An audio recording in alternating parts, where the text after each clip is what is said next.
श्रीरामचन्द्रं शरणं प्रपद्ये श्रीरामदूतं शरणं प्रपद्ये। श्रीराम जय जय राम।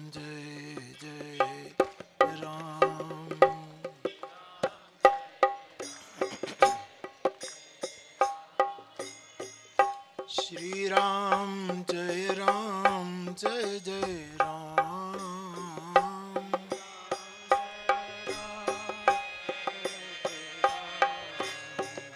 श्रीराम जय जय राम।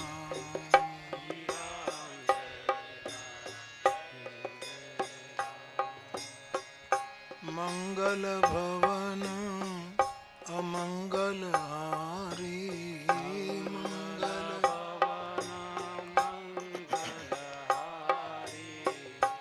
द्रवहु सो दशरथ अजिर बिहारी।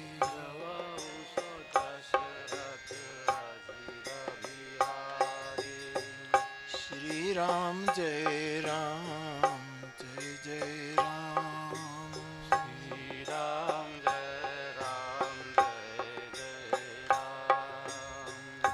जय जय जय हनुमान गोसाई। जय जय जय हनुमान गोसाई। जय जय जय हनुमान गोसाई। जय जय जय कृपा करो गुरुदेव की नाई।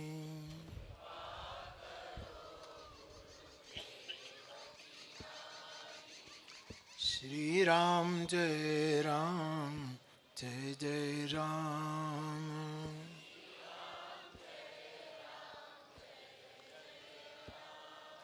श्री राम जय जय राम। श्री राम श्री राम जय जय राम।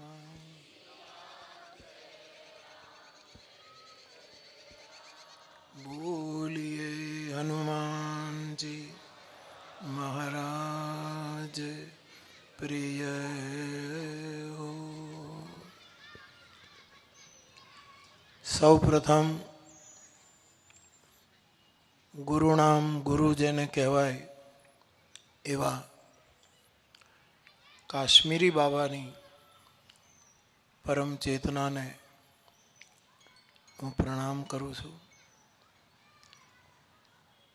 અને પછી જેમના પ્રતાપે સૌરાષ્ટ્ર, ગુજરાત, બિહાર દેશના અનેક પ્રાંતોમાં શ્રી રામ જય રામ આ 13 અક્ષરના મંત્રનું સંકીર્તન ક્યાંક આટલા વર્ષો ચાલે છે. એના મૂળમાં જે મહાપુરુષ છે એ પૂજ્યપાદ પ્રેમ ભિક્ષુકજી બાપજીની ચેતનાને પ્રણામ કરું છું. આજે આપણને વિશેષ લાભ એ મળ્યો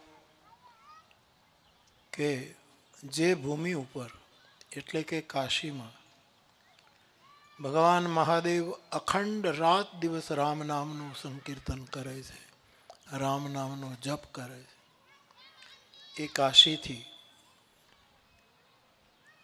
જગતગુરુ પૂજ્યપાદ સતુવા બાબા પણ પધાર્યા છે. એમના પણ દર્શન આશીર્વાદનો આપણને લાભ મળ્યો.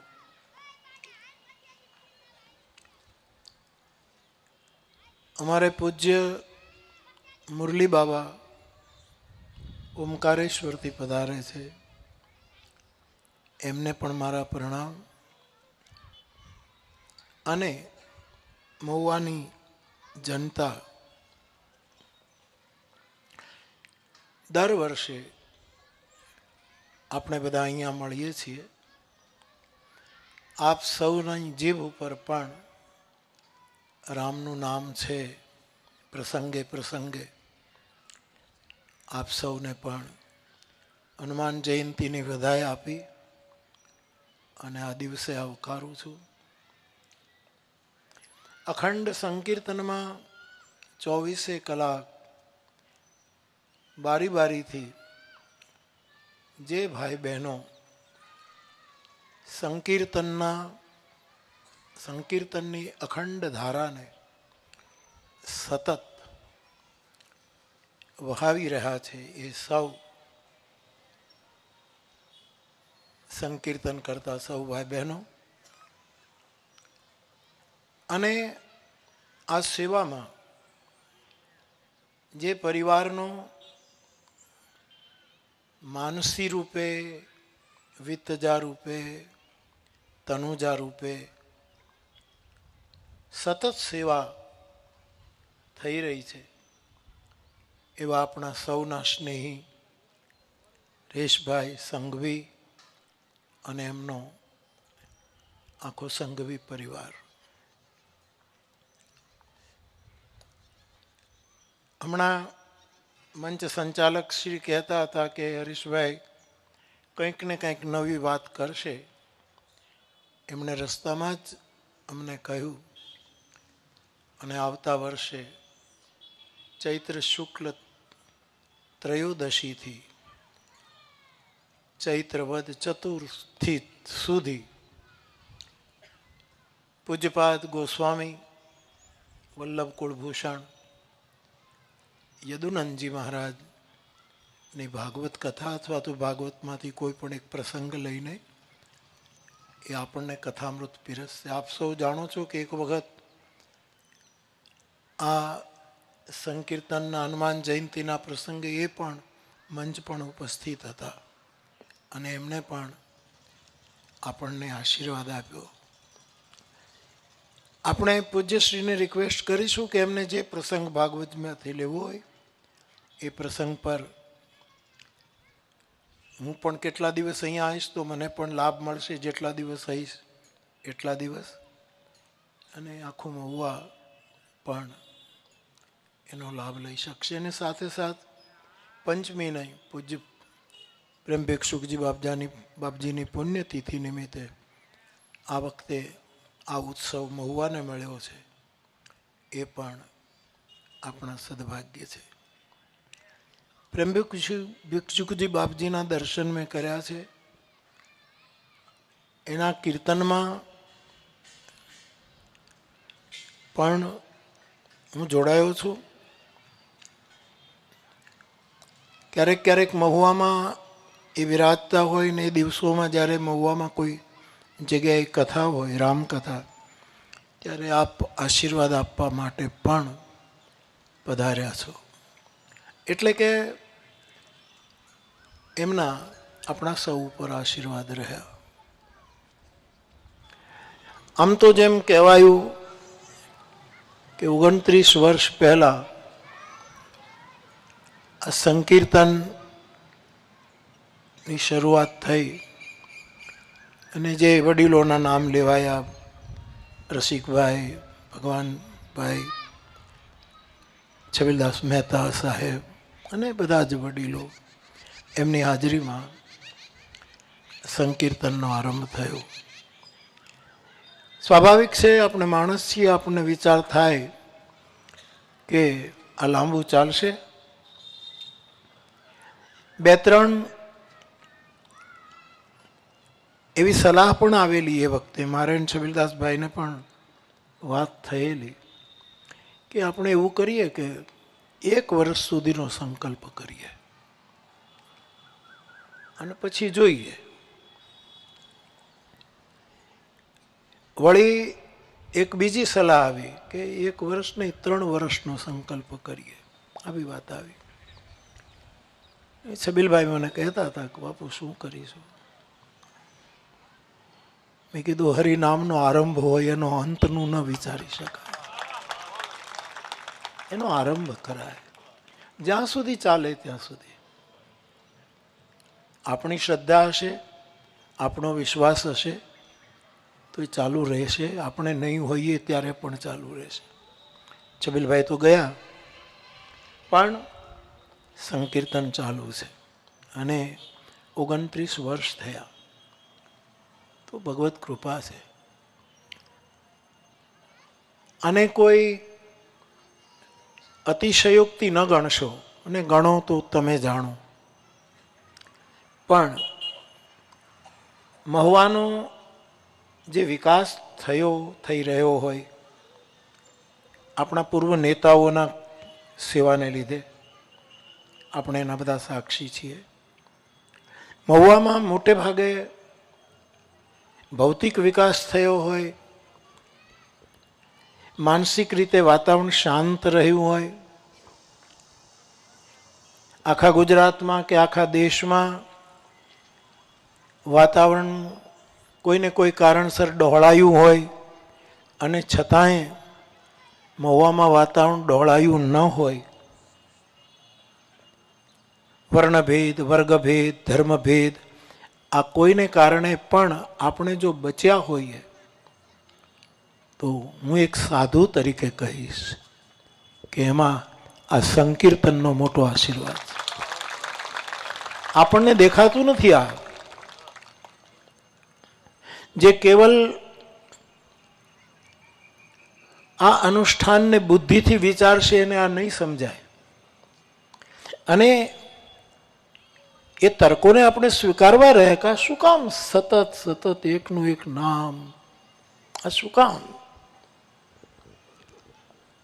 અમારે રામાયણમાં એમ લખ્યું છે કે બધી જ વસ્તુ આમ તો વિચાર કરવાનું કામ બુદ્ધિ છે, પણ તુલસીદાસજી એમ કહે છે કે ક્યાંક ક્યાંક હૃદય વિચારી, હૃદયથી વિચાર કરવો જોઈએ.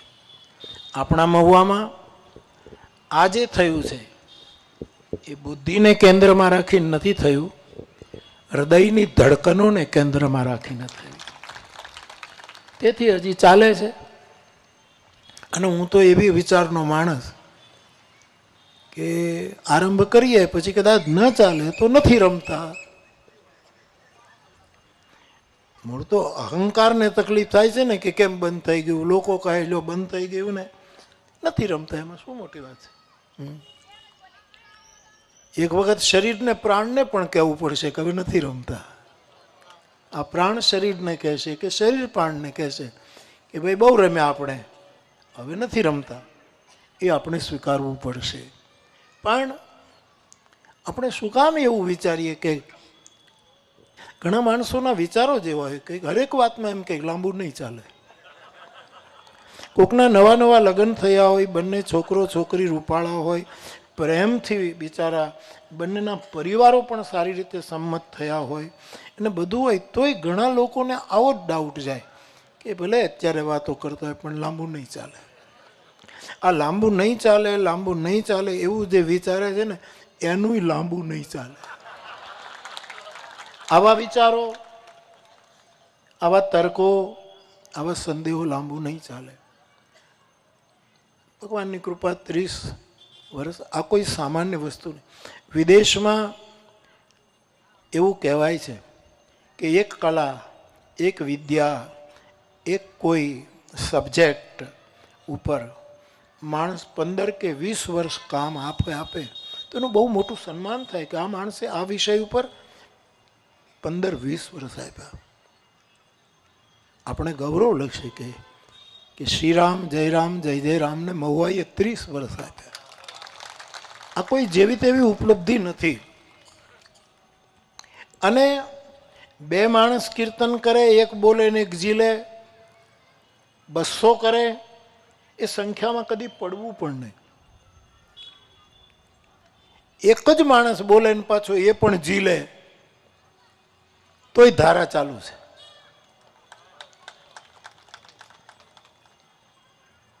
કારણ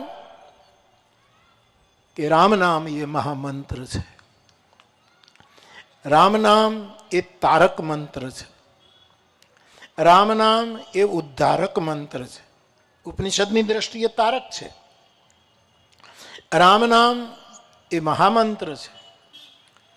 રામ નામ એ હું કથામાં કહું છું પરમ મંત્ર છે. તો આ 13 અક્ષરનો મંત્ર, આમ તો 13નો આંકડો બધા અપશુકન માને છે. આ બિલ્ડરોને તો વધારે ખબર હોય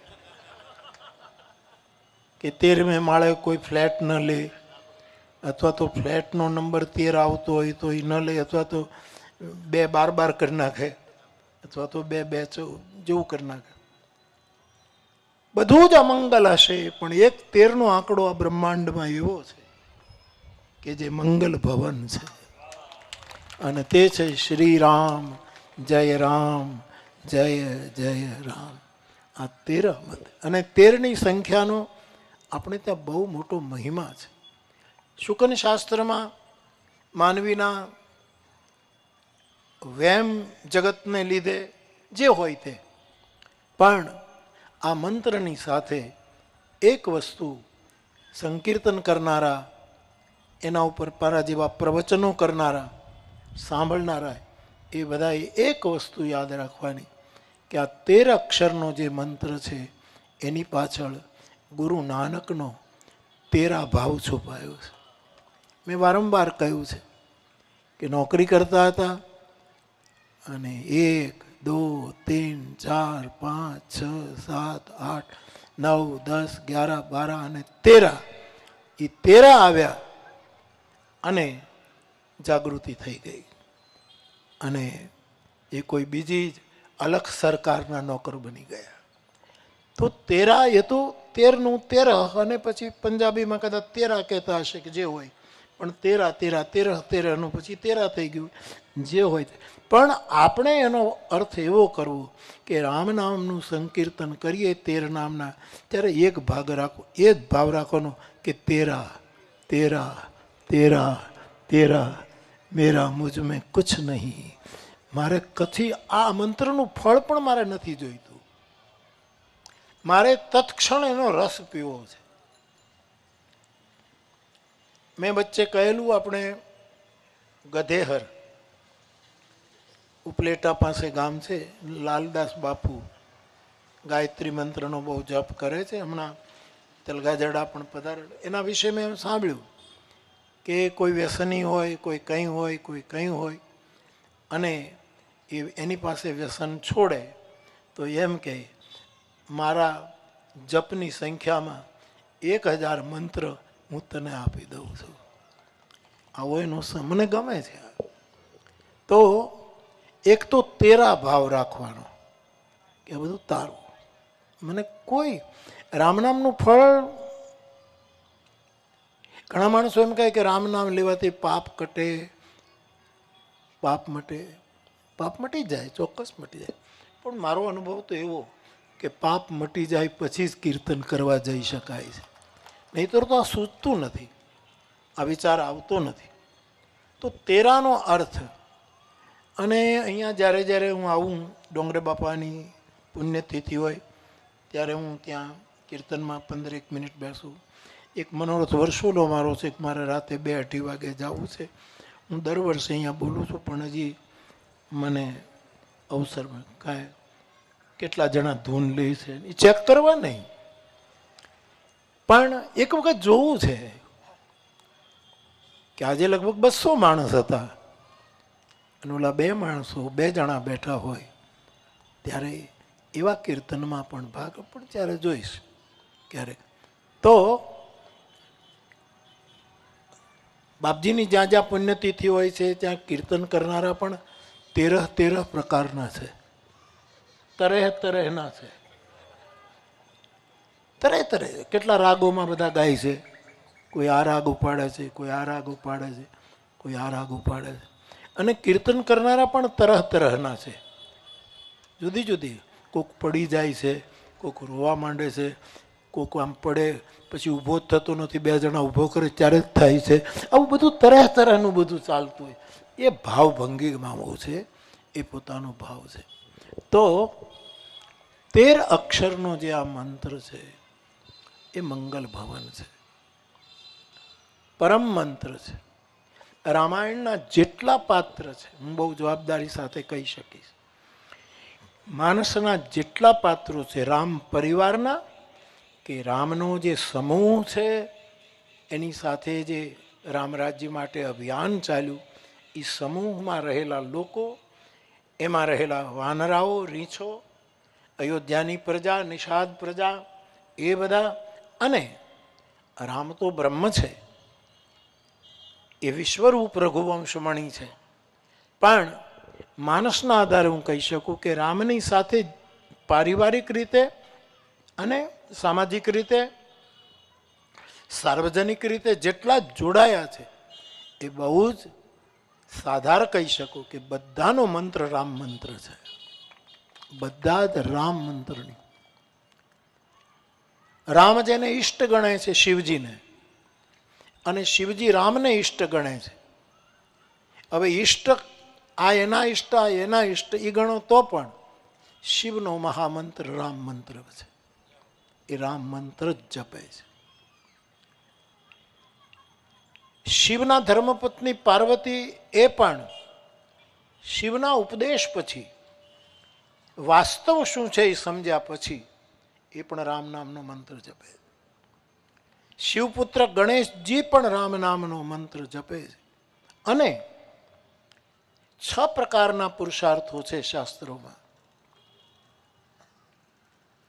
ભગવાન શિવનો એક પુત્ર કાર્તિકેય, એને 6 મુખ છે. તુલસીદાસજીએ એને પુરુષાર્થ કહ્યું છે. અને પુરુષાર્થને મેં ઘણી વખત કહ્યું છે કે એ ષડમુખ છે. એ 6 પ્રકાર, આ 6 પ્રકારનો પુરુષાર્થ જેને સિદ્ધ કરવો હોય તો એને રામ મંત્રનો આશ્રય કરવો, એવો બહુ અનુભવ સાથે હું આપને કહી શકું. એટલે કાર્તિકેય પણ રામ નામનો જપ કરે. રિદ્ધિ સિદ્ધિ જે ગણેશની સાથે આપણે જોડ્યા છે કે રિદ્ધિ સિદ્ધિના દાતાર દેવ, મારા ગણપતિને રિદ્ધિ સિદ્ધિના સ્વામી ગણાય. એટલે રામ નામ ગણેશજીએ લીધું એટલે રિદ્ધિ સિદ્ધિ એની થઈ ગઈ, એને શરણે આવી. આપણે પણ જો આ તારક મંત્રનો ઉપયોગ કરીશું તો એ તો ગણપતિના ઘરનો મસલો છે. પણ રિદ્ધિ કે સિદ્ધિ મળે કે ન મળે, પણ એટલું હું ચોક્કસ કહીશ, શુદ્ધિ જરૂર મળશે. મનની શુદ્ધિ, વિચારોની શુદ્ધિ, દ્રષ્ટિની શુદ્ધિ, બીજાની સાથે વ્યવહારની શુદ્ધિ, આ બધું આપણને પ્રાપ્ત થશે. એમ કહે છે ગ્રંથકારો કે ભગવાન શિવ જ્યારે વિષ્ણુ ભગવાન ગરુડ ઉપર બેસે ત્યારે ગરુડ સામવેદના મંત્રો એની પાંખોમાંથી નીકળે છે, એવું વર્ણનો વાંચ્યા છે. પણ શિવજી જ્યારે નંદી ઉપર બેસે ત્યારે શિવજી તો સતત તુમ પુનિ રામ રામ દિન રાતી, આવો ઉલ્લેખ છે. રાત દિવસ રામ નામ જપનાર ભગવાન શિવ છે. પણ એમ કહે છે કે નંદી પર શિવ સવાર થાય એટલે નંદીના શ્વાસોશ્વાસમાં પણ રામ મંત્ર જ ચાલુ છે, આવો પણ ઉલ્લેખ મળે છે. ગણપતિનું વાહન પણ રામ નામનું સ્મરણ કરે છે. કાર્તિકેયનો મયુર એ નર્તન કરે ત્યારે રામ નામમય એમનું નર્તન છે. પાર્વતીનો સિંહ એ પણ અહિંસક બની જાય છે રામ નામને કારણે. તો આખો શિવ પરિવાર રામ નામનો ઉપાસક છે. મહારાજ દશરથજી લૌકિક જગતના નાતે રામના પિતા છે, એનો મહામંત્ર રામ છે. માં કૌશલ્યા લૌકિક દ્રષ્ટિથી રામજીના જનેતા છે, માં છે. પણ એ સ્પષ્ટ રામ રામ નથી બોલતા, પણ રાઘવ રાઘવ રાઘવ રાઘવ આ રીતે રામ નામનો જ ઉચ્ચારણ કરે છે. સીતાજી તો રામને પગલે જ ચાલે છે, એટલે કે રામ નામને પગલે ચાલે છે. રામની ગતિ એ જ સીતાજીની ગતિ છે. તો સીતાજીનો મંત્ર પણ રામ નામ છે. આપ રામચરિતમાનસને ગહેરાઈથી જોશો તો જ્યારે સીતાજીને વિદાય આપી જનકપુરથી, ત્યારે જનકરાજ વિદેહરાજ છે, બ્રહ્મજ્ઞાની છે, અષ્ટાવક્રની સાથે બેસીને જ્ઞાન ચર્ચા કરી શકે. સુખદેવજી જેવા અલક્ષ્ય લિંગ વિરક્ત મહાપુરુષ જેની પાસે કંઈક શીખવા જાય છે, આટલી મોટી મહિમાવંત વ્યક્તિ મહારાજ જનક રામાયણમાં એમ કહે છે કે હે રામ, અત્યાર સુધી બ્રહ્મ વિદ્યાની વાતો કરી, અદ્વૈતની વાતો કરી, પણ હવે તમે મારા જમાઈ છો એટલે નહીં, પણ હવે હું તમને ઓળખી ગયો છું. હવે મને તમારા ચરણમાં અને તમારા નામમાં મારી પ્રીતિ વધે એવી મારા ઉપર કૃપા કરો. એટલે સસરા પણ નામ જપે છે. અને એની સાથે રહેલી સુનૈના, જેની દ્રષ્ટિ શુદ્ધ હોય, એ પણ મને એવું લાગે છે કે રામ નામ જ, એનો મને ઉલ્લેખ નથી મળતો, પણ એ રામ નામ જ જપતા હશે એમ હું સ્વીકારું છું. તો સીતા રામ નામ જપે છે, સુમિત્રા તો રામ નામના જાપક છે જ. એટલે તો પોતાના દીકરાને વનના આશીર્વાદ આપતી વખતે કહે છે કે ગમે તે થાય રામચરણની પ્રીત ન છોડીશ. એટલે સુમિત્રા પણ, અને મને કહેવા દો માં કઈ પણ, જ્યારે આપણે, એ તો એક લીલા હતી, રામરાજ્ય કરવા માટે આ બધું આવશ્યક હતું, એટલે કોઈનું આપણે આણે આમ કર્યું નાણે આમ કર્યું એમાં આપણે જજ ન બની શકીએ. પરંતુ કઈકઈના અંતરમાં પણ રામ નામ જ છે. એણે એટલો રામ નામનો જપ કર્યો છે કે એના ઉદરથી જન્મેલો પુત્ર એનું નામ રામ જપે છે. જગ જપુ રામ રામ જપુ જય. એવા ભરતને જન્મ આપ્યો કે જે ભરતનું નામ રામજી જપે છે. શત્રુઘ્નનું તો કહેવું શું, એ તો મૌનમાં રામ નામ જ જપે છે. લક્ષ્મણ જાગૃતિપૂર્વક રામ નામ જપે છે. ભરતજીનું નામ રામ જપે છે. એટલે આખો પરિવાર રામ નામનો જ જપ કરે છે, સ્મરણ કરે છે. અયોધ્યાની જનતા એ પણ રામ નામ મય છે. અને બધા જ વાનરોના આગેવાન શ્રી હનુમાનજી મહારાજ એ નિરંતર રામ નામનો જપ કરે છે. એટલે કે રામાયણ, રાવણ પણ એ તો અંદર પીડ્યું હશે ત્યારે જ રામ નામ નીકળ્યું હશે ને.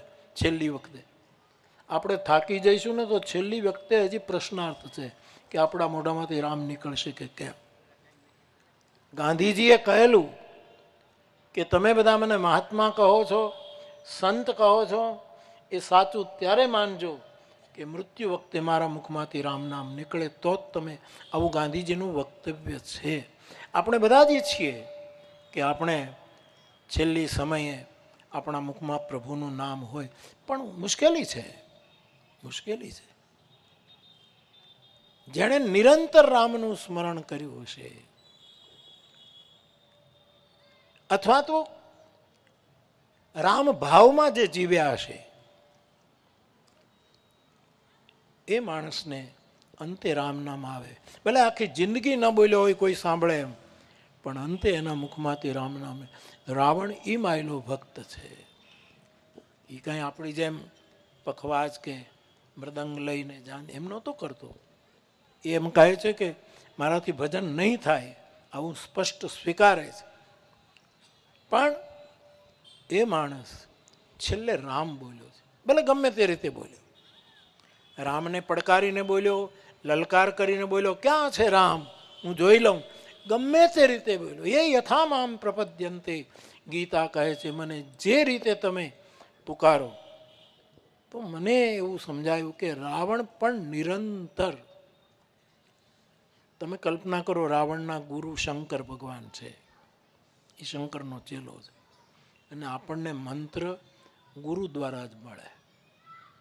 તો રાવણે જ્યારે શંકર ભગવાન પાસે માંગ્યું છે કે મને ગુરુજી ગુરુ દીક્ષા આપો, તો મને એવું લાગે છે, તલગાજરડાને એવું લાગે છે કે એણે રામ મંત્ર જ આપ્યો હશે.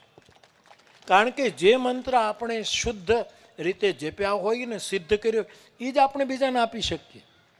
મેં કચ્છમાં એક બેનની ચિઠ્ઠી આવી હતી, મેં જાહેરમાં, તમે સાંભળ્યું છે, મેં જાહેરમાં એક બેને કીધું કે મારા પતિ પણ કથામાં આવે છે પણ રામ નામ નથી લેતા.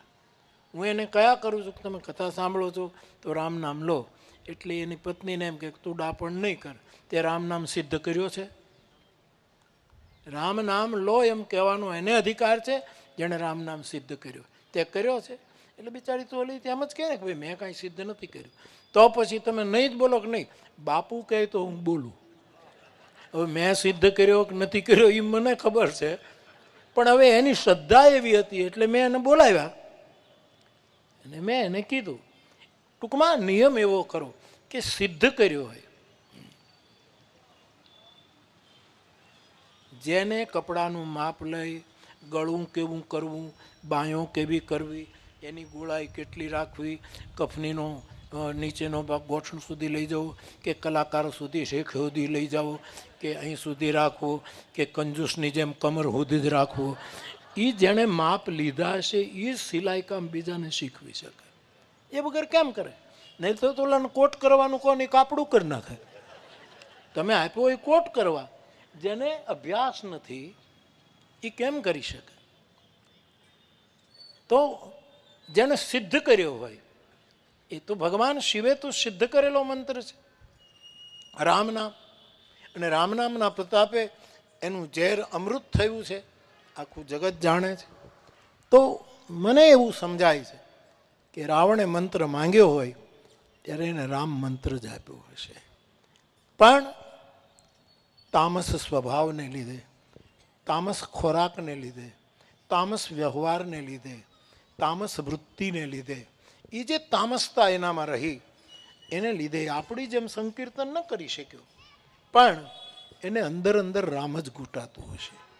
અને તેથી છેલ્લે આપણે છેલ્લે ઘડી આવશે કે કેમ, પાસ થઈએ કે ના પાસ ખબર નથી સાહેબ. એ તો બધા બાપા કે માં ગુજરી જાય પછી બધા બોલવું પડે એટલે કહે કે હું બેઠો તો બાપાએ પાણી માંગ્યું, કફ થયો, નેપકિન માંગ્યો, કફ અમે લઈ લીધો, 2 ઘૂંટડા પાણી પીધું, પછી અમે કીધું કે 2 ઘૂંટડા કોફી પીશો. તેણે કીધું કે કોફી નહીં, આઈસ્ક્રીમ ખાઈશ. ભાભો હજી કેટલી જીજી બિશા રાખીને બેઠો છે.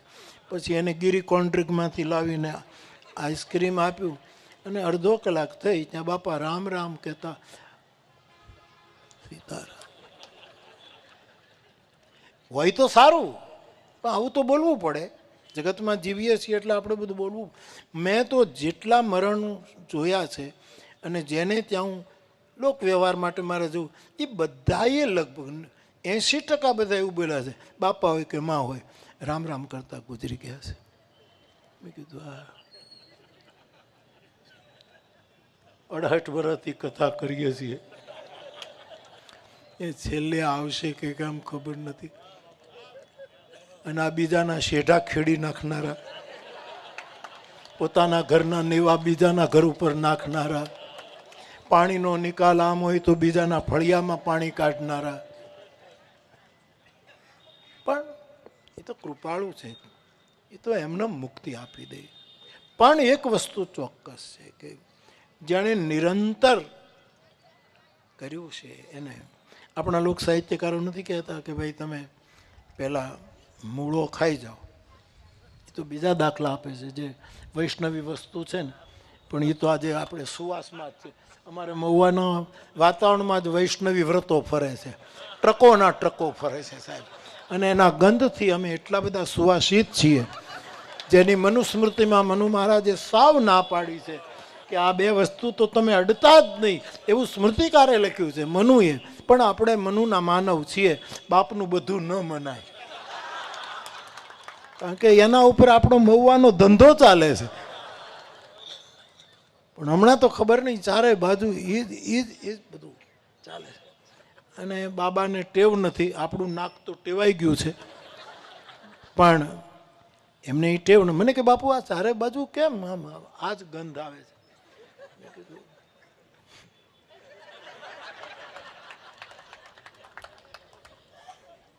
અમને ના આવે કે કે કોઈક લક્ષ્મણે અમારા નાક કાપી નાખ્યા છે, એટલે અમને નાકની નાક પૃષ્ઠમ ભાગવત કહે અમને નાક એટલે સ્વર્ગની કોઈ અપેક્ષા નથી, અમારે કશુંય નથી જોઈતું. તો મૂળો ખાઈ લીધો હોય, આ તો બહુ બહુ જૂનું દ્રષ્ટાંત. મૂળો પહેલાં ખાઈ લે અને પછી સારામાં સારો દૂધપાક હોય, પૂરી હોય, છૂટી મગની દાળ હોય, બધું જ સરસ હોય, અને ઘણા વખતે દૂધપાક મળ્યો હોય, એમાં આપણી રુચિ હોય, અને આપણે સારી રીતે એના પહેલાં એક ટંક આપણે ભૂખ્યા રહ્યા હોઈએ કે આજે તો એ દૂધપાક આપણે ઉપર એક મૂળાનું બટકું આટલું પતીકું, એક જ ચાંદીના રૂપિયા જેવડું જે પતીકું હોય, રાણી સિક્કાના રૂપિયા, એ પહેલું પડી જાય અંદર, અને પછી ગમે તેવું આપણે કોનું દૂધપાક આવે છે? ગૌતમભાઈનું, ગૌતમ સ્વીટ માર્ટનું દૂધપાક આવે, એ ગમે તેટલું પીએ, પણ જ્યારે ઓડકાર આવે ત્યારે મૂળો જ બહાર આવે. આટલું પતીકું 1 કિલો દૂધપાકને દબાવી, આ તો હકીકત છે. બધાને જે નીકળે એ સ્વાભાવિક, એ તો એક સ્થૂળ વસ્તુ છે, પણ આના ઉપરથી આપણે પ્રેરણા લઈ શકીએ કે જેની નાભીમાં પહેલા રામ નામનું મંત્રનું એક સિક્કો પડ્યો હશે, રાણી સિક્કાનો નહીં, રાજા રામ અને મારી મહારાણી સીતા એના નામનો સિક્કો જેની નાભીમાં પડ્યો હશે, એ જ્યારે છેલ્લે નીકળશે એની ઉપર ભલે ગમે તેટલી તામસતા, રજોગુણતા, ગમે તેટલા ગુણો, ગમે તેટલી વસ્તુઓ આવી હશે, પરંતુ એ કામ કરશે અને એ પાછો બહાર નીકળશે. નદીના માલણના ધરામાં માણસ ડૂબકી મારીને તળિયેથી મુઠ્ઠી ભરે, પણ પાછો નીકળે તો બહાર જ સાફ. મુઠ્ઠી તળિયાની છે પણ આવે બહાર. એમ જેને સતત અભ્યાસ થયો હશે, જેણે આ રીતે સિદ્ધ કર્યો હશે, એને બીજાને રામ નામ આપવાનો અધિકાર હોય છે. તો રામાયણના લગભગ બધા પાત્રો, ઇવન રાવણ પણ,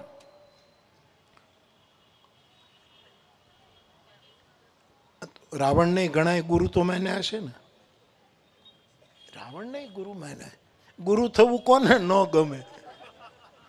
આટલો મોટો સત્તાધીશ માણસ, પણ એને જોયું હશે કે વશિષ્ઠનું આટલું મોટું સન્માન, વિશ્વામિત્રનો આટલો મોટો પ્રભાવ, શતાનંદનો આટલો મોટો પ્રભાવ, આ બધા આટલા.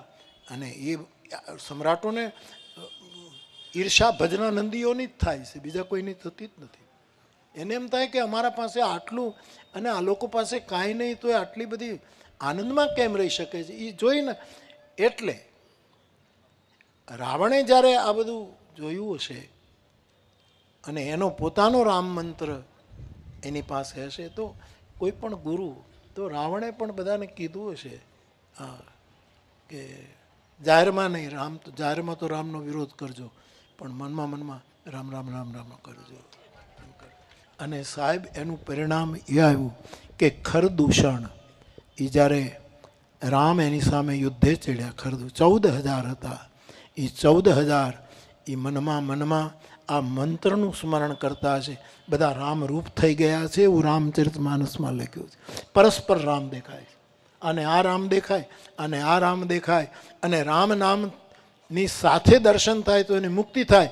એટલે આ રામ આનામાં જોઈ કે આ રામ છે, એટલે ઓલો માને કે આ તો રામ છે, મારી નાખો.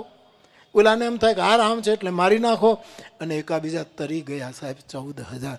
કારણ કે અંદર ક્યાંક રામ નામ. અને મને કહેવા દો, રાવણની ધર્મપત્ની મંદોદરીનો મંત્ર તો રામ નામ જ હતું. કારણ કે મંદોદરી શબ્દમાં જ રકાર અને મકાર બંને સમાહિત છે. મકાર પણ છે અને રીમાં રકાર પણ છે, આ મંદોદરી. અને જેના ઉદરને બહુ અપેક્ષાઓ નહીં હોય, જેનું ઉદર મંદ નહીં હોય, જેનું ઉદર ઉદાર હશે, એ મંદોદરી. જે મંદ ઉદરી નથી, ઉદાર હૃદય છે. ઉદાર એનું પેટ ઉદાર છે. અને એ ઉદારતા રામને કારણે આવી હશે, રામ નામને કારણે આવી છે. વિભીષણનો મંત્ર તો રામ જ છે. રામ નામ અંકિત ગ્રહ શોભા બરનીને જાય, નવ તુલસી કે વૃંદતા દેખી હર્ષ કપીરાય. એના ઘરમાં ત્રિજટા પણ રામ નામની જ ઉપાસક છે. અને છેલ્લે ત્રિજટા સીતાની ઉપાસક બની ગયા. સીતાજીના એ સલાહકાર છે, સીતાજીને વિપત્તિમાં મદદ કરનાર વ્યક્તિ છે ત્રિજટાજી. ફરક એટલો કે સીતાને એક જટા છે અને આ સ્ત્રીને 3 જટા છે. આ એક જટા છે, આ ત્રિજટા. તો એનામાં પણ રામ નામ મંત્ર છે. સાહેબ, નલ નીલનો મંત્ર પણ રામ નામ છે. જેથી કરીને સેતુ બાંધતી વખતે પથ્થર ઉપર રકાર અને મકાર, રા અને મ લખીને સેતુ બંધાયો છે. અને રામનામમાં શું છે સાહેબ? તમે કોકને રામનામ આપો અથવા તો રામ રામ કરો, આપો નહીં ચાલો, કેમ છો ભાઈ, રામ રામ. તો એ રામ રામ જે તમે એની સામે જઈને બોલ્યા, સામેવાળો બોલે જ કે રામ રામ, લગભગ બોલે જ, પણ ન બોલે તો પણ એના દિલમાં એ અથડાઈને તમારી પાછળ પાછળ ઘરે આવશે રામ નામ, આવશે જ. કારણ કે એ ભેદ ન કરી શકે. નહીંતર તો એક વખત આપી ગયો પછી આવે નહીં. હમણાં રાજકોટનું એરપોર્ટમાં આપણા એવિએશન મિનિસ્ટર કહેવાય ને, આ પ્લેનવાળા મિનિસ્ટર, એ હમણાં આવેલા. તો હું એ વખતે રાજકોટ હતો. તો પરસોત્તમભાઈ રૂપાલા સાહેબે બહુ સરસ, એને સાંસદ તરીકે જવું પડ્યું એટલે મારા એક ફંક્શનમાં એ થોડાક મોડા પડ્યા એટલે માફી માંગતા, બાપુ મારે જવું પડે ત્યાં, અમારો મંત્રી આવ્યા હતા અને એરપોર્ટમાં. એટલે એ મંત્રીએ એવું કીધું કે મારી યોજના એવી છે કે આટલા એરપોર્ટ નવા બનાવવા છે, આટલા નવા હેલિપેડ, છાપામાં આવી ગયું કે આટલા એરપોર્ટ બનાવે. મહુવાનું નામ તો એમાં ખબર નહીં, મહુવાનું નામ ઘણામાં નથી આવતું, આવતું રહી જાય છે, આવે આવે આવે આવે આવે અને નીકળી જાય. હા, અરે મેં કેટલી વખત કીધું, આપણે બરણીથી સંતોષ રાખો ને, જિલ્લો જવા દો ને. આપણે બરણીમાં અથાણું કરી લેવું, જિલ્લામાં કરવું ક્યાં કરવું, જિલ્લો ક્યાં કરવું? હા, 98ની માંગણી છે, થાય તો આપણે તો રાજી જ થઈને સાહેબ, રાજી જ થઈને. પણ હું ઘણી વખત બોલ્યો છું, હું 2-3 વસ્તુ મહુવા માટે બોલ્યો છું, મહારાજા કૃષ્ણકુમારસિંહજી માટે બોલ્યો છું. પણ હવે મારો અવાજ છે ને રાજ્ય સુધી ન પહોંચે, રામ સુધી પહોંચે. મારી વાણીનો રેન્જ બહુ મોટો છે. આ તો બધા વાયા છે સાહેબ, આ તો બધા વાયા. આનું ઠીક છે મહુવાનું, કારણ કે મહુવામાં હું ભણ્યો, મહુવામાં મેં ભણાવ્યું, કેવું ભણાવ્યું તો હું જાણું છું, પણ ભણાવ્યું મહુવામાં હું રહ્યો, એટલે મહુવા માટે મને આનંદ છે. મહુવાનું મને ગૌરવ જ હોય ને, સીધી વાળી છે સાહેબ. એટલે અહીંનો ઉત્કર્ષ થાય એ તો આપણે બધા જ ઈચ્છીએ, પણ હવે નથી સંભળાતું. જે જ્યારે થશે થવું હોય તો થાય, નહીં તો કાંઈ નહીં. પણ આવું હું બોલ્યા કરું છું. પણ અમુક વખત બોલાય, પછી શું બોલ કરવું, હું કરવું એટલા માટે. એટલે એ મિનિસ્ટર સાહેબ એવું બોલ્યા કે મારે હવે એવા એરપોર્ટ કરો, આ બનેલો પ્રસંગ એવું કરવું છે કે રાજકોટમાંથી કોઈ પ્લેનમાં રાજકોટના એરપોર્ટમાં લાઇબ્રેરી કરવી છે. હા, એટલે બધા કવિઓના, લેખકોના પુસ્તકો હોય, અને એને ખબર કે પ્લેન 2-3 કલાક મોડું પડે જ, કારણ કે એના એ મિનિસ્ટર છે, એટલે એને લગભગ ખબર હોય કે આ તો થાય જ. એટલે શું કરવાનું કે લોકો બેસી રહે તો પુસ્તકો વાંચે. વિચાર સારો છે. અને પછી એણે એ મહાશય એમ કીધું કે પછી મારે એવું કરવું છે કે પુસ્તક લઈને જ્યાં જાય, અહીંથી પછી ભાવનગર મામાનું લાઇબ્રેરી હોય, અથવા તો અમદાવાદનું રાખો ને, અમદાવાદના એરપોર્ટમાં લાઇબ્રેરી હોય, તો મુંબઈ જાય તો એ પુસ્તક લેતા જાય. 1-2 કલાક ફ્લાઇટ લેટ થાય તો ત્યાં વાંચે, પછી પ્લેનમાં 1-8 કલાક થાય, વળી મોટું મુંબઈ 4-5 ચક્કર ખવડાવે, આમથી આમ કરે, એટલે ત્યાં સુધી પુસ્તક એ વાંચે. અને પછી મુંબઈમાં પાછી લાઇબ્રેરી રાખવાની એરપોર્ટમાં, ત્યાં એ જમા કરાવે.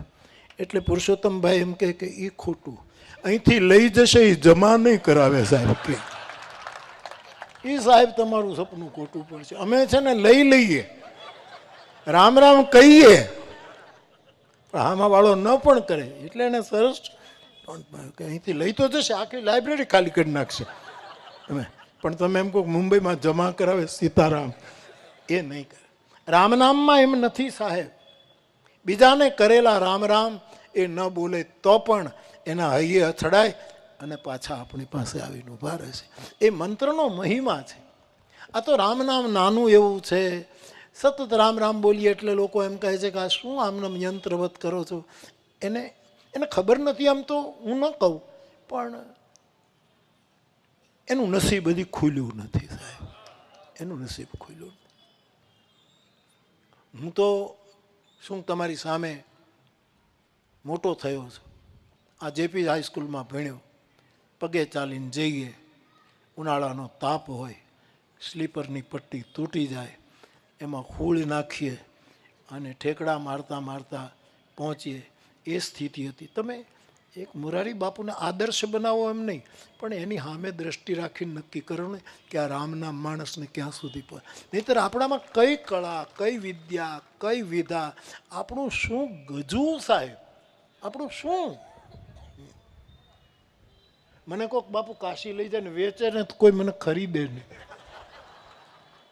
હરિચંદ્રના ઘાટ ઉપર આવે કે મોરારી બાપુને લેવા છે કોઈ, એક વાર તમે કદાચ ખરીદી લો બાપુ, કારણ કે એ તો મારા, આપણને કોણ રાખે છે. હા ચોક્કસ મારો વિશ્વનાથ મને ખરીદે, એ કહે કે વયો આવ બાબા વયો આવ. એટલે ટૂંકમાં હું એ કહું છું, આ કોઈ દીનતા કે આ કોઈ ઉપર ઉપરની વૈષ્ણવી દીનતા નથી, આ કે ઉપર ઉપરથી, પણ આપણું શું ગજવું, આપણે ક્યાં હતા અને ક્યાં છીએ. એટલે મેં શરૂઆત મારા આ રામ નામની મેં કે મહુવામાં જે કંઈ છે એ મને એવું લાગે છે, મારો કોઈ અભિપ્રાય લે તો એ વિકાસના કારણો, એમાં ઘણાનું યોગદાન હશે, ઘણાની બુદ્ધિ, ઘણાના સંબંધોએ કામ કર્યું છે, બધાનો સ્વીકાર, પણ આ રામ નામે બહુ કામ કર્યું છે એ ચોક્કસ. હજી આપણું વાતાવરણ બગડવા દીધું નથી, હજી તો આની વાસ જ આવે છે.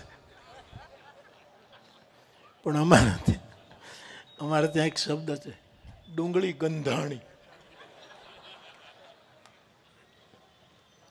સાહેબ આ રામ નામનો પ્રતાપ છે, 13 અક્ષરના મંત્રનો આ બહુ જ મોટો પ્રતાપ છે. બધા સંતોએ અનુભવ કર્યો છે આ રામ નામ. અને એક વખત પેલા આપણા બેંક મેનેજર સાહેબ, શું નામ હતું, માલાણી સાહેબ, માધાણી સાહેબ ને, એ બેંકના મેનેજર હતા ને, એ બેંકના મેનેજર હોવા છતાં એ બેંકમાં જે ધન હતું ને એને તુચ્છ લાગ્યું, અને એને રામ નામના ધન ઉપર એ માણસ મહુવાની બજારમાં નાચ્યો છે.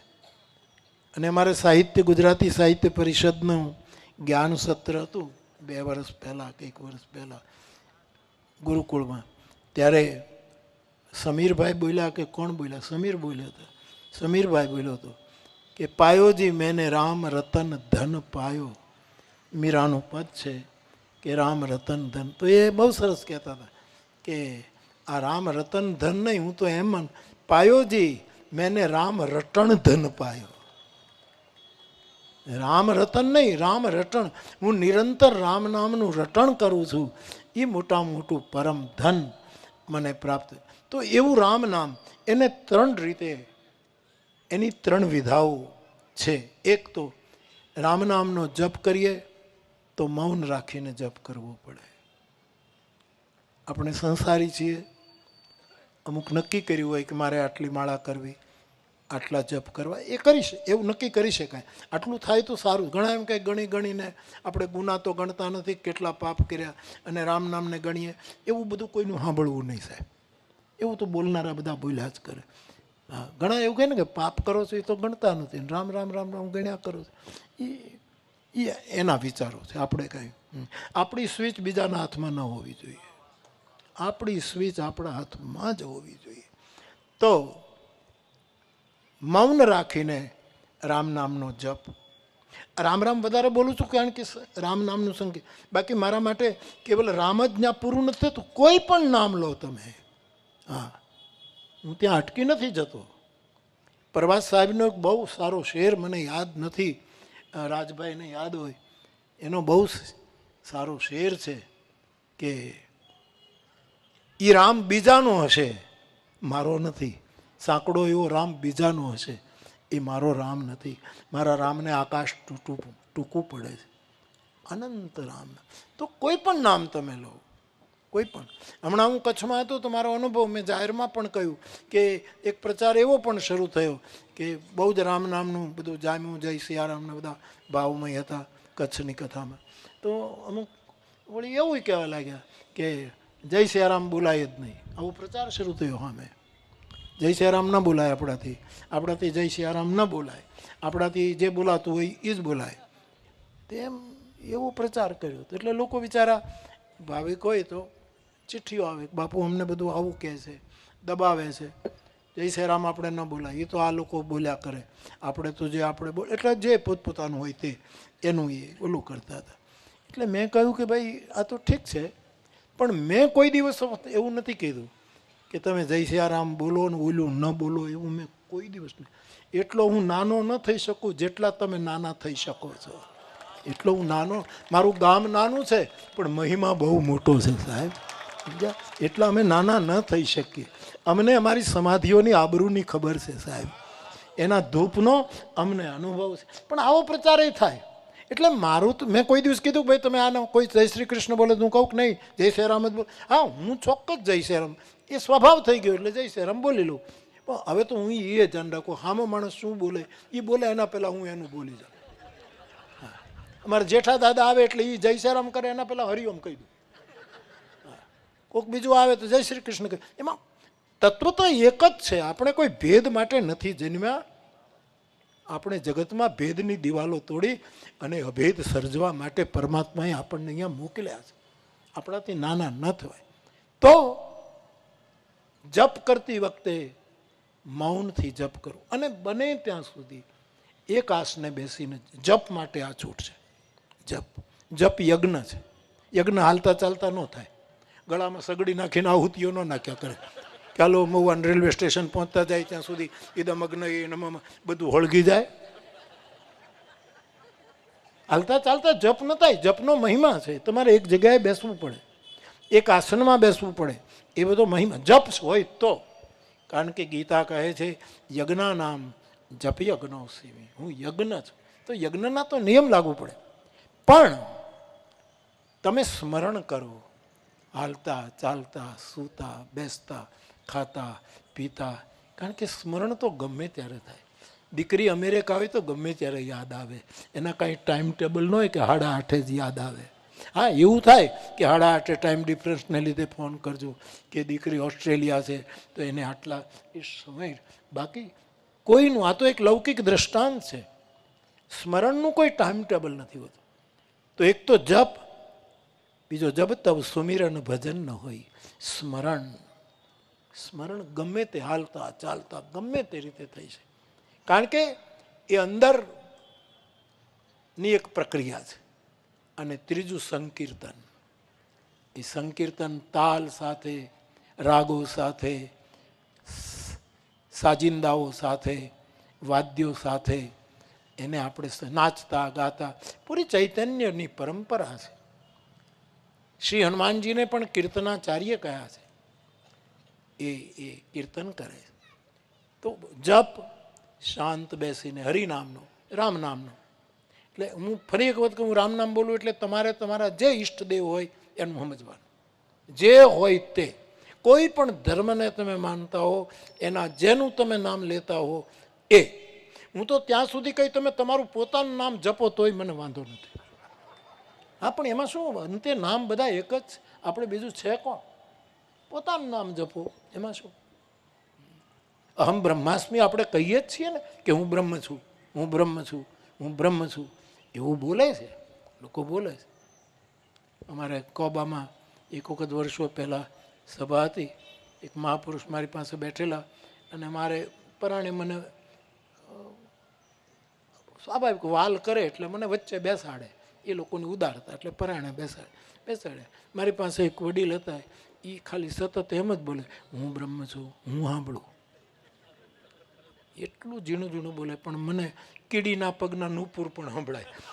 એટલે કબીર સાહેબનું મને યાદ, એટલે હું એ સતત બોલે, હું બ્રહ્મ છું, હું બ્રહ્મ છું, હું બ્રહ્મ છું. અને મેં એને 2-3 વખત સામું જોયું એટલે એને વોલ્યુમ વધાર્યું, હું બ્રહ્મ છું, હું બ્રહ્મ છું, હું સારે ગ મ પદ ની હું બ્રહ્મ છું, હું બ્રહ્મ છું. મારી સાથે એક વિનોદી વ્યક્તિ હતા, એટલે મેં એની સામું જોયું, જુઓ તો ખરા. હવે એણે ખબર નહીં શું કર્યું, ભગવાન જાણે. એની પાસે કોઈ એવો મંત્ર હતો 2 આંગળીનો, એવો મંત્ર હતો, અને એને ખબર નહીં ચોંટીઓ ભર્યો કે શું કર્યું, કે એને કર્યું. અને એકદમ એ કોણ છો? કીધું હું બાપ. ગમે તે રીતે પોતાનું નામ લો, કોઈ વાંધો નહીં, બધા નામ એના જ છે સાહેબ, એની બહાર બધું છે શું? તો એટલે પોતાનું નામ ન લેવું. આ તો વિનોદ છે, પછી તમે શરૂ કરતા નહીતર આ ધૂન બંધ થઈ જશે. શ્રી રામ જય રામ ને બોલે શ્રી રામ બાપુ, શ્રી રામ બાપુ, જય જય રામ, એવું નહીં કરતા. એ તો એનું જ નામ લેવાય. પણ મારો કહેવાનો અર્થ એ છે કે સંકીર્તન નર્તન કરતા કરતા, અને એ આપણને પ્રેમ ભિક્ષુકજી બાપુએ શીખ્યું. કેવો અવધૂત સાધુ સાહેબ, મૂર્છિત નહોતા થતા, લઈ લીન થતા હતા. મૂર્છા નહોતી, બેહોશી નહોતી. ચૈતન્ય મહાપ્રભુ નીલાંચલના દરિયાને જોઈને, જગન્નાથપુરીના શ્યામ વર્ણના દરિયાને જોઈ અને એને ભાન નહોતું રાખતું. એને એમ લાગે કે મારો કૃષ્ણ છે, અને પોતે દોટ મૂકી અને અંદર પડી જતા હતા. એવું મેં તો જોયું છે પ્રેમ ભિક્ષુકજી બાબુ. એ કાંઈ આમ ખોટું પેલું ન કરે. એના ગયા પછી અમારે ઘણું થોડુંક એવું આવ્યું, ઘણા પડી જાય ખોટા. હા, શ્રી રામ જય રામ જય રામ પડી જાય. અને હું ભિખારામ કાકા એક વખત હતા, એમાં એક ભાઈ ખરી રામ શ્રી રામ પડી ગયા. એટલે 2 જણા એને સાંભળવા કે ભિખારામ કાકા કંઈ નહીં, હમણાં ઊભો થઈ જશે, એને પડ્યો રહેવા દે. એને બધા નીકળી જાય ત્યારે એ પાછું ઊભો થાય, શ્રી રામ જય રામ જય.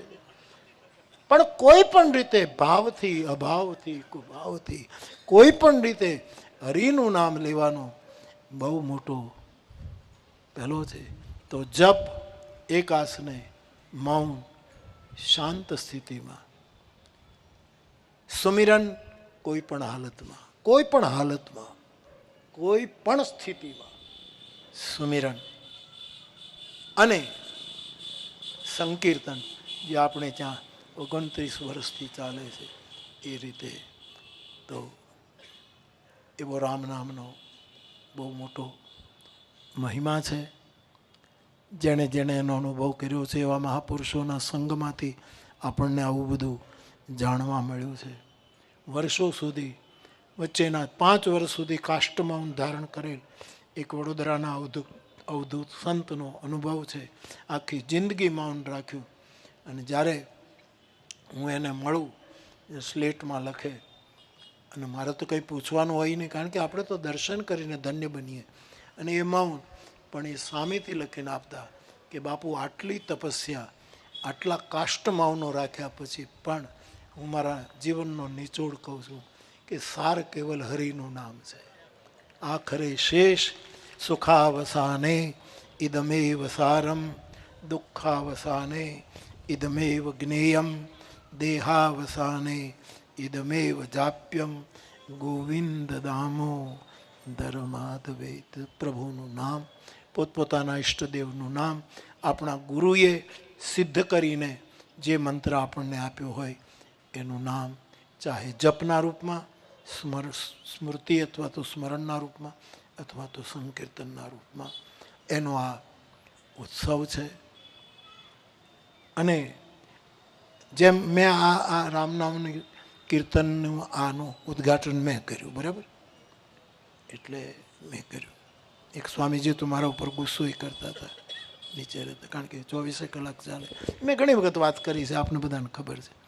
એ હું અહીં મહુવા હતો ત્યારે વોક કરવા નીકળે ત્યારે આપણી રેલવે લાઈન હતી, પાટા હતા ને એ બંદર જવાના રેલવે લાઈન, અને બહુ મોટો ઢાળ હતો ઉતરવા માટે. સ્વામીજી સાંજના વોક કરવા, હવે એને બિચારાને વેદાંતી માણસ, અને 24 કલાક ધમધમાટી બોલે છે, આખો ઓરડો ગાંજે, અને નીચે બિચારા સૂઈ શકે નહીં. 3:30 વાગે ઉઠે, 7 વાગે સૂઈ જાય, અને 2:30 વાગે ઉઠે ને એના કીર્તન.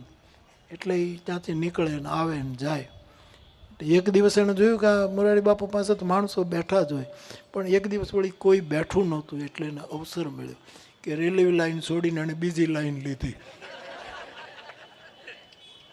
એટલે ઢાળ ઉતર્યા દરવાજા તરફ અને આવ્યા. એટલે મેં તો પ્રણામ કર્યા ન, પણ જે રીતે એણે એન્ટ્રી લીધી મેં કીધું આજ આ સ્વરૂપ કંઈક જુદું છે, આજ કંઈક જુદું. મને ખાલી એટલું મેં કીધું ભગવાન બેસો બેસો. દૂધ નહીં, એક પ્રશ્ન પૂછના, આ કીર્તન તમે શરૂ કરાવ્યું છે? મેં કીધું બાપજી હું સૂચના આપીશ કે રાત્રે આપને ડિસ્ટર્બ થાય એવું કોઈ નહીં કરે. હા તો પછી હોવા દો ને, એવું પણ ખૂબ હરિનામનો મહિમા છે ને કળિયુગમાં તો પ્રભુના નામનો જ કલૌ કેશવ કીર્તના. સુખદેવજી પરીક્ષિતને કહે છે, રાજન આ કળિયુગ દોષથી ભરેલો છે, અનેક પ્રકારના દોષમય આ કળિયુગ છે. એમાં એક જ ધન્યતા પ્રાપ્ત કરવાનું સાધન છે, અને તે કૃષ્ણ કીર્તન, હરિકીર્તન.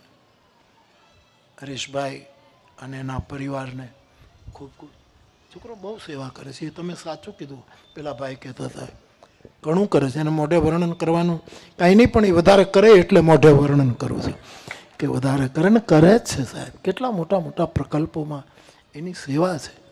અને મહુવાની આ તાસીર છે, હા મહુવાની આ તાસીર છે, એ કરે જ. મારી પાસે ઘણા આવે, તમે હરીશભાઈને કહો ને ઓલું આમ કરી નાખે, ઓલું આમ કરી નાખે. મેં કીધું 1 મહિનો રામનામને કીર્તન કરવા જાય પછી આપણે કહેશું. તો કે હવે બાપુ એ તો કેમ થાય? મેં કીધું પહેલાં તું ડ્યુટી ભર ત્યાં, હું તો જે કહું આ કરી નાખે, સીધી વાત છે, એ તો સવાલ જ. પણ એના પરિવારને ધન્યવાદ છે. અને કેટલો મોટો એ તો પુષ્ટિ માર્ગીય છે, અને પુષ્ટિ માર્ગમાં કૃષ્ણ કરતા એના ઘરમાં તો યમુનાજી જ છે. કૃષ્ણ એક બાજુ છે, યમુનાજીનું જ નિરંતર પૂજન. કલાકો સુધી પતિ પત્ની પૂજામાં બેઠે છે, અને 3-3 કલાક તો આચાર્યોની સાથે વાત કરે છે. મારો નાથ જાણે શું વાત કરતા હશે, પણ સત્સંગ કરે છે, ભાગવતના રહસ્યો, આ વસ્તુ મને ક્યારેક કહેતા હોય કે એનો જુદા જુદા આચાર્યોની સાથે સત્સંગ કરે. એટલે ટૂંકમાં આપણને ગમે કે આપણી પાસે એક એવો જણ છે, અને એનો બહુ જ ઉત્સાહ, બહુ જ બધી પેલામાં કરે છે, અને એનું ફળ પણ પ્રાપ્ત થાય છે. કોઈ એમનેમ કાંઈ કરતું જ નથી. અને સૌથી મોટું ફળ લોકો વાહ વાહ કરે, આને અડતું નથી, એવી જમુનાજીની કૃપા છે. હું તો મારો રાજીપો વ્યક્ત કરું બાપ.